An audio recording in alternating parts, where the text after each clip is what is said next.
Hey guys, so this is how you can get free clothes from Shein. So method one is through the Shein free trial center. So from the Shein website, you're going to head over to your profile icon at the top of your screen, right here at the top right. So what you're going to do here is you're going to go to the other services section, and then from here, you're going to click on my free trial. Now from here, you're going to apply for items marked as free trial. Now if chosen, Shein ships it free and you must post a review with photos. Now method two is through the Shein points. So again, let's head back to our profile, and then from here you can actually see your current points right here.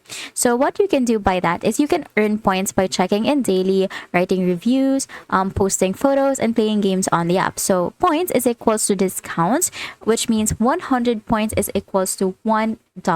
With enough points, you can fully cover item costs. Method 3 is through the Shein influencer program. So if you have social media with followers, apply to Shein's influencer program. They may send you free clothes for promotion. So method 4 is through the referral rewards. So you can do this by sharing your referral codes with your friends. So when they shop, you get credit. And that's it. That is how you can get free clothes from Shein. If you found this video helpful, please don't forget to like the video and subscribe to the channel for more.